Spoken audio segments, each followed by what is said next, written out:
नमस्कार, मैं doctor M N Tripathi, मनोचिकित्सक, वाराणसी। हम चाँद पर तो पहुंच चुके हैं, लेकिन आज हमारे इसी समाज में अपनी परेशानियों को, अपनी बीमारियों को लेकर के झाड़ फूँक कराना, तांत्रिक और बाबा के पास जाना एक दुर्भाग्यपूर्ण वास्तविकता है। हम ऐसे समाज में रह रहे हैं जहाँ पे इस चीज़ों को बढ़ावा भी दिया जा रहा है। अभी हमारे पास कुछ दिनों पहले एक पेशेंट आई जो पिछले 7 दिनों से एक बहुत बड़े धाम में जा कर के वहाँ पे इस आस्था के साथ, इस उम्मीद के साथ कि उनकी बीमारी ठीक हो जाएगी, और काफ़ी दिनों तक 6 से 7 दिन जब बीत गए, जब उनको कुछ भी हासिल नहीं हुआ, तो वहाँ पे भीड़ जुटने लगी और उन्होंने कहा कि ये पेशेंट तो आपका कुछ भी खाता पीता नहीं है, कुछ भी बोलता नहीं है। तब उनको बाबा जी ने बताया कि नहीं, आप इनको डॉक्टर के पास लेके जाइए। आप सोच के देखिए, 6 से 7 दिन तक सिर्फ इस आस्था के साथ इंतज़ार करना पड़ा कि बाबा जी आएंगे और कुछ बताएंगे और उसके बाद कुछ हमारे शरीर पे, हमारे बीमारी में कुछ चमत्कार होगा। तो खैर, यहाँ पर तो अच्छा हुआ, एक अच्छी सलाह दी बाबा ने कि आप इनको डॉक्टर के पास लेके जाइए। पेशेंट जब हमारे पास आए तो बैकग्राउंड से, उनके पूछने से पता चला कि उस परिवार में दो लोग मास्टर डिग्री, मतलब पढ़े लिखे शिक्षित परिवार से लोग बिलोंग करते थे। और जब ये पूछा गया कि वहाँ पर क्यों गए, तो उन्हीं के परिवार के सदस्यों ने ही उनको हिदायत दी थी कि ठीक है, आप वहाँ पर जाइए, वहाँ से इस बीमारी का जड़ से इलाज हो सकता है। तो इस जड़ से के चक्कर में वो वहाँ पर गए और पेशेंट की जो डायग्नोसिस थी उसको कैटाटोनिक स्किज़ोफ्रेनिया था। और पेशेंट को एक सिंपल सा एक इंजेक्शन लगाने पे पेशेंट उठ करके बैठ गया और बातचीत करना शुरू कर दिया। हालांकि इसमें और भी दवाइयाँ आगे भी चलेंगी। घर वालों को पूरी तरह समझाया गया कि ये एक बीमारी का रूप है, इसमें दवाइयों से इसको ठीक किया जा सकता है और आगे भी दवाई समय समय पे आप लेते रहिए। तो ये तो थी एक कहानी। दूसरी एक कहानी मैं आपको बताने जा रहा हूँ जो कि बड़ा ही इंटरेस्टिंग है। हमारे पास जब जान पहचान के कुछ लोग हो जाते हैं तो उन्होंने मुझे फ़ोन किया कि हमारे एक बड़े ख़ास हैं जिनको मैं आपके पास इलाज के लिए भेजना चाहता हूँ। वो मानसिक रूप से डिस्टर्ब लग रहे हैं, रात रात में उठकर भागना शुरू कर देते हैं, किसी की बात नहीं सुनते हैं, समय पे खाना नहीं खाते हैं और नशे वशे का सेवन कर रहे हैं, घर वालों को मारते पीटते भी हैं। तो मैंने सोचा कि ठीक है, एक अच्छी पेशेंट के बारे में इनकी अच्छी सोच है, उन्होंने मुझे भेजा। और जब वो पेशेंट आया तो मैंने उसको देखा, उसको एक साइकोसिस स्किज़ोफ्रेनिया नाम की बीमारी थी और उसको मैंने दवाइयाँ कुछ लिखी।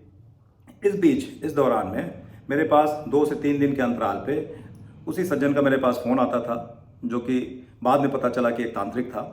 उन्होंने मुझे फ़ोन किया कि साहब, जो पेशेंट भेजा था वो कब तक ठीक हो जाएगा, क्या उम्मीद है, कब तक ठीक हो जाएगा। तो मुझे लगा कि ठीक है, ये पेशेंट के प्रति बहुत ज़्यादा कंसर्न है और बहुत ही जागरूक हैं, या हो सकता है इनके घर वाले ये पेशेंट हों, कोई रिश्तेदार होंगे, इसलिए बार बार हमें फ़ोन करते हैं, पूछते हैं।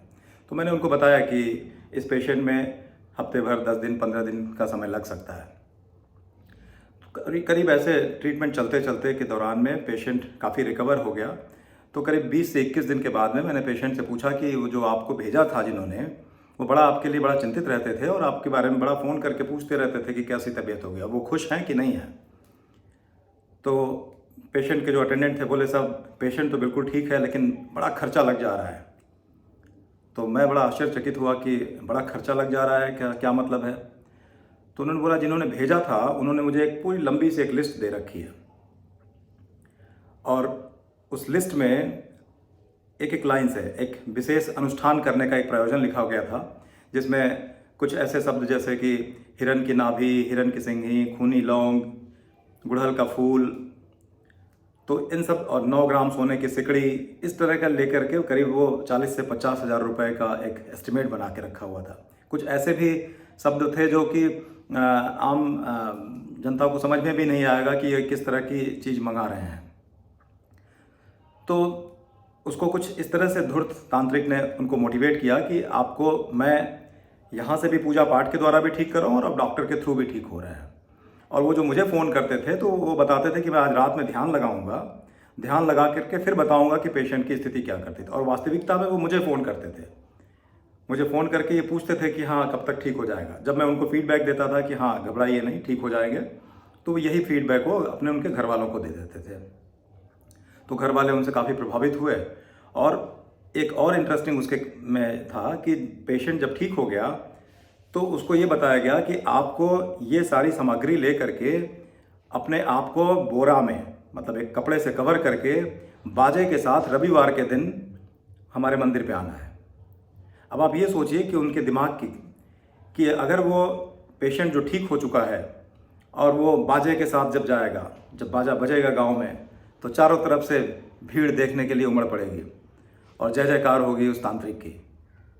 तो एक वो चालाक तांत्रिक था, चालाक क्या कहें, धूर्त तांत्रिक था। और उसने इस तरीके से पेशेंट को मोटिवेट किया।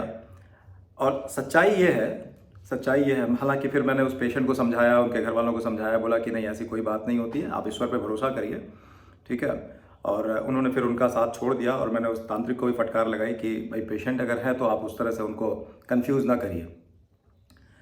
फिर अगर वास्तविकता देखें तो हमारी क्लिनिकल जो ओपीडी होती है उसमें अगर 10 पेशेंट हैं तो 10 में से 7 पेशेंट ऐसे होते हैं जो किसी न किसी तरीके की झाड़ फूक, टोना टोटका, तंत्र मंत्र करा के ही मेरे पास आते हैं। कुछ जगह पे उनके ज़्यादा खर्चे हो जाते हैं, कुछ इस अंधविश्वास में रहते हैं कि नहीं ये भी करेंगे और साथ में ट्रीटमेंट भी करेंगे। तो मेरा ऐसा मानना है कि ट्रीटमेंट तो आप करिए और भगवान पर भरोसा रखिए, अपने घर पे पूजा पाठ करिए, अपने ईश्वर को, अपने इष्ट गुरु को अपने मन में ध्यान रखिए, अपने श्रद्धा के साथ उनको याद करिए। किसी आदमी को भगवान मत बना दीजिए कि वो आपको बिल्कुल जड़ से आपकी बीमारी ठीक कर देगा। तो साइंस पे भरोसा रखें। इसी चीज़ को, इसी मैसेज को हमें लोगों तक पहुंचाना था कि जो धूर्त बाबा और तांत्रिक हैं उनसे आप बचें। धन्यवाद।